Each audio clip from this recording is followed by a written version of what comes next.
Sir, আপনাকে ধন্যবাদ। আপনার মাধ্যমে মাননীয় সদস্যকেও ধন্যবাদ যে উনি একটি অতি গুরুত্বপূর্ণ ইস্যু আপনাদের সামনে এনেছেন। উনি ২টি বিষয় বলেছেন, pandemic and act of God. যেটা আনেননি সেটা হলো for any other reasonable cause, আইনের মধ্যে আছে, ওই পার্টটা উনি আনেননি। যতটুকু ওই একটা কবিতায় পড়েছিলাম, তুমি সব বুঝো মানি, যতটুকু বুঝো না ততটুকুই আমি। উনি সব বুঝেন, এটা যেমন মানি, কিন্তু যতটুকু ওনার প্রয়োজন ততটুকু উনি আনেন, এর বাইরের টুকু আনেন না। অবশ্যই সংসদের, অবশ্যই নির্বাচনে যাওয়ার জন্যই এই ৮ সপ্তাহ বা ৭ সপ্তাহ ৮ সপ্তাহ সরকার দায়িত্ব গ্রহণের পরে, গত ১৮ মাসে যখন নির্বাচন হয়নি, আমরা দায়িত্ব গ্রহণ করার পরেই বার কাউন্সিলের নির্বাচন উদ্যোগ গ্রহণ করেছি। এবং সেই ব্যাপারে বার কাউন্সিল একটি স্বায়ত্তশাসিত প্রতিষ্ঠান, আপনি জানেন। তারা স্বকীয়ভাবে স্বাধীনভাবে সিদ্ধান্ত নেন। মাননীয় স্পিকার, বার কাউন্সিলের উনি যে কথাটা বললেন, জ্বালানি মন্ত্রণালয়কে টেনে এনে শুধুমাত্র একটা কারণে, সেই প্রেস রিলিজ আমিও পড়েছি, আমার নোটিশও এসেছে।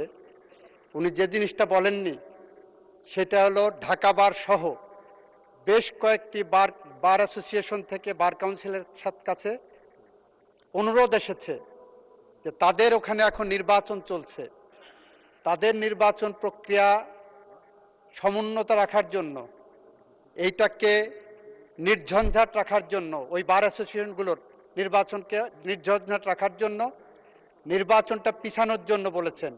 এবং বার কাউন্সিল একটি সংবিধিবদ্ধ সংস্থা হিসাবে বিভিন্ন বার অ্যাসোসিয়েশনের সেই অনুরোধটাও রক্ষা করেছেন। ফলে এই পার্টটা কিন্তু উনি বলেননি।